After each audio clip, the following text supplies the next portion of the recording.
development have been withdrawn, so we'll now move on to public forum. First up, I'd like to welcome Red, Jared and Daniel, who are here on behalf of Youth and Cultural Development to update us on their youth safety program and bus exchange launch. Thank you. Thank you for coming in.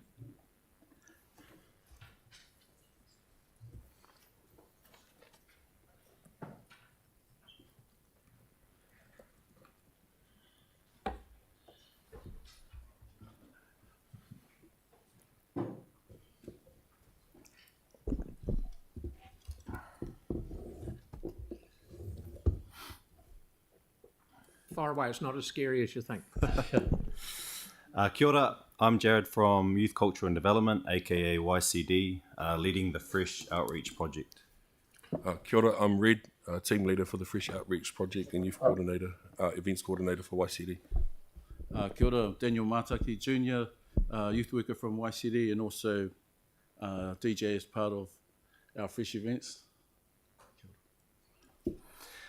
Thank you for allowing us to do this presentation this morning. Firstly, I'd like to acknowledge and express our gratitude to the Christchurch City Council for their continued support, which has made our new initiative, the Fresh Outreach Project, possible, a collaboration between Christchurch City Council and YCD. For the past 3 decades, YCD has made a profound impact on countless young lives, inspiring transformation and success stories that fuel our commitment to this mahi. YCD offers a comprehensive array of services tailored to meet the diverse needs of our taiohi, including mentoring programs, educational workshops, recreational activities, and events.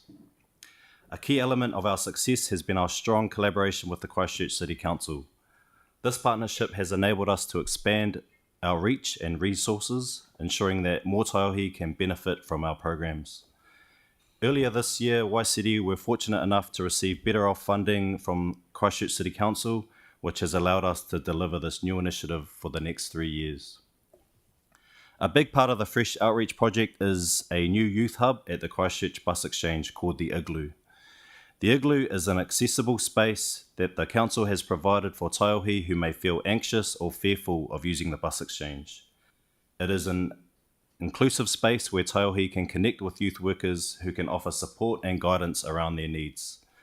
Taiohi can also participate in activities such as board games, cards, arts and crafts, competitions, as well as having access to barbers, braiders, health professionals and education providers. Since opening, there have been a few incidents which have occurred outside the bus exchange, leading to taiohi coming to the Igloo as a safe haven. Some taiohi who have been victims of assault have been encouraged to seek support from our youth workers who administered first aid and reassured the young person's safety by escorting them to their bus. As the Igloo is an inclusive space for all taiohi, we have had some of the identified troublemakers also utilise this space, leading to youth workers who challenge them and hold them accountable for their behaviour and actions. Relationship building is a big part of our mahi, which leads to the demographic of young people showing their true essence or nature when inside the Igloo, not the macho demeanour they tend to display outside the Igloo. The Igloo has enabled a young person who suffers from anxiety and low self-esteem a space to DJ on the regular, something he is passionate about, but also providing the young people with good music to listen to when they stop in. Feedback from the young person is improved confidence levels, which is helping him with his journey on overcoming his anxiety. We've received feedback from another young person whose mother has noticed a remarkable improvement in her behaviour, attitude and overall well-being since the launch of our initiative. Grateful for the positive impact, the young person approached us to inquire how she could express her gratitude. She attributed her transformation to having access to the safe space and the support of our youth workers, who have provided a listening ear for her problems and helped brainstorm solutions. Recently, we have connected with Unlimited Aotawhiti School, where the principal invited us to speak to young people who were fearful of using the bus exchange. This has now led to a majority of the students using the bus exchange and are regulars at the Igloo. We have also received positive feedback via surveys from taiohi and face-to-face interactions with school principals, teachers, and parents who endorsed this initiative. It has been good to see a diverse range of young people coming in on the regular who travel as far as Pegasus, Lincoln, Darfield, and Rolleston, who have expressed a need for a space like the Igloo where they can come and not worry about being judged or bullied whilst they wait for their bus. The other part of the Fresh Outreach project is doing outreach at identified hotspots around Christchurch. This includes community and youth engagement, pop-up activations, having a presence where we can mitigate antisocial behaviours and empower Taiohi to make positive choices. Thank you for your time. Thank you. That is absolutely outstanding. There's no time for question, but I must say for the update, and it's very, very, very interesting. And you've gone to the place where you saw a problem, you've done it, and you're helping sort it out. And I'm sure there's a lot of people that are very thankful for what you do to give them a safe place to not hide, but come and congregate. So thank you so much for what you've done. That's absolutely outstanding. Thank you. Yes, thanks. Well done. Well done. Okay, next we'll hear from Robina Dobby, who will speak about the Alpine fault and sea level rise.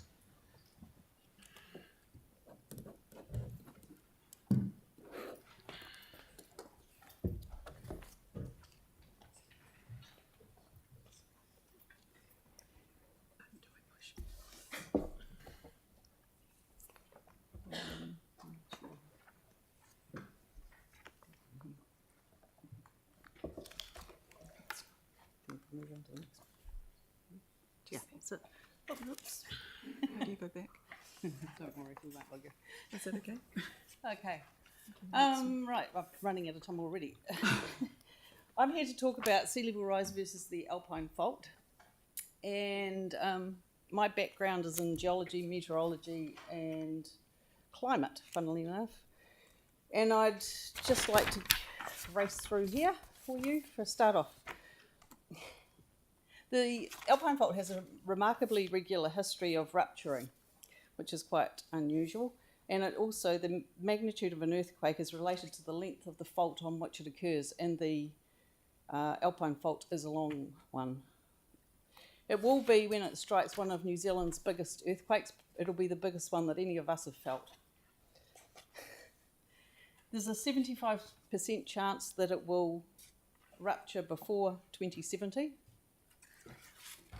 And the Pacific plate is rising up over the Australian plate on the southern end. So that's basically from Kaikoura south, right down the south coast. It'll be the Pacific plate's going over the top of the Australian one.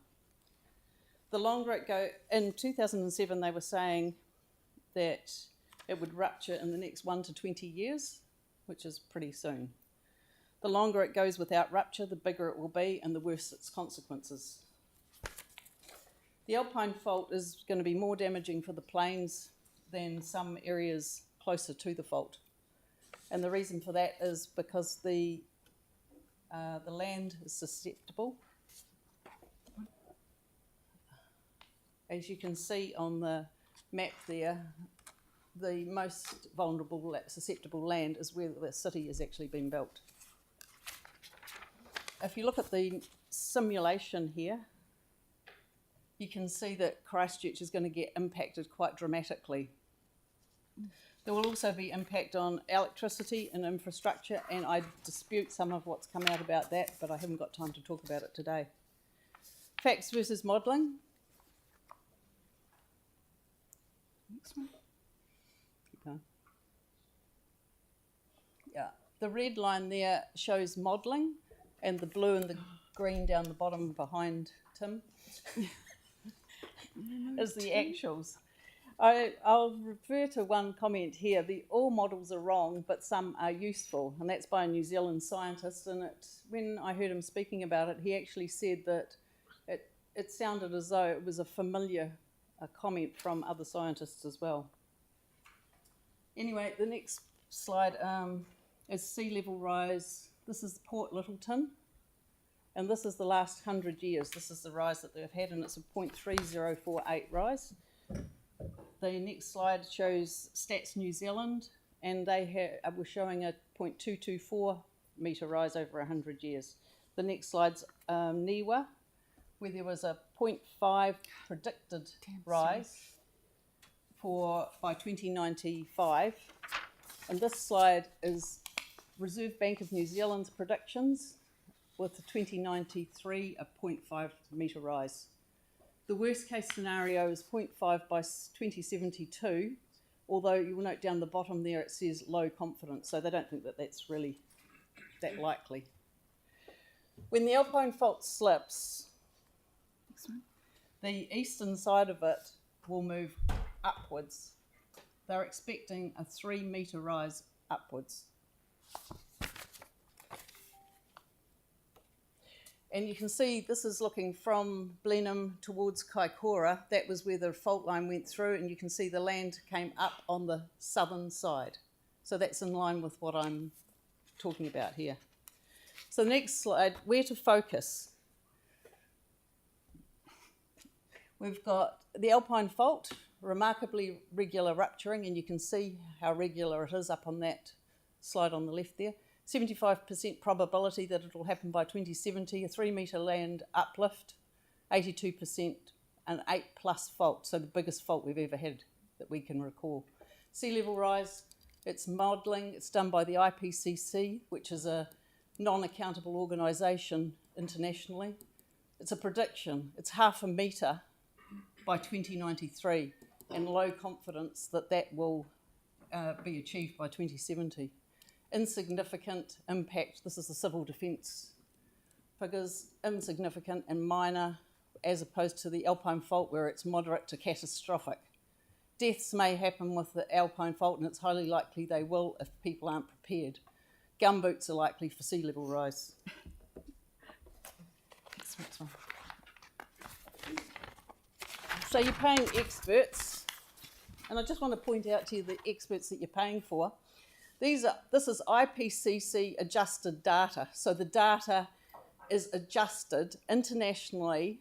It's then given to Tonkin and Taylor, who New Zealandise it, as I'd like to say, and then it's reviewed by Jacobs. Jacobs is part of the World Economic Forum. They're one of the partners. 2013 to 2023, the Christchurch City Council paid out $28.575 million to Jacobs. It's a US company. The profits are going back to the US. We checked on that. They said yes. This is an example, or maybe it's an example, of the redistribution of wealth that I spoke about when I mentioned Ottmar Edenhofer in a previous talk. What I'm saying to you is we need to be ready. For most people, the true risk won't be the earthquake itself. The true risk is not being ready for the earthquake's aftermath. As we take steps to prepare, fear will dissipate with people and they will have a determination to survive. And you can say, oh, that people might not get killed, but it's the aftermath that we've got to be concerned about. We will have a lack of power. The Christchurch earthquake, we were 1 day away from running out of food. If people aren't prepared for this, there will be deaths. And I just want to warn you that I think there's a lot more necessity for putting money towards the Alpine fault than what there is on sea level rise. And I've got data to support all of what I've said and a lot more, if somebody wants to take the time to actually listen to what I have to say. Thank you. Thank you for your time, everybody, and I know you put a lot of work into things, Yeah, and I do appreciate it. Yeah, thank you so much for the effort you put into coming here today. Thank you very much. I haven't got time for questions. Can we just ask staff to provide a memo with what we're doing or get some advice around our preparedness? Because, I mean, if we shared... We sent an email out last night, so about the workshop. Right, cool. And will that be open to the public? Yeah, the last one we did wasn't public, and it would be quite good to... Okay, yep. Okay. Right. We have no deputations and no petitions today, so we'll move on to confirmation.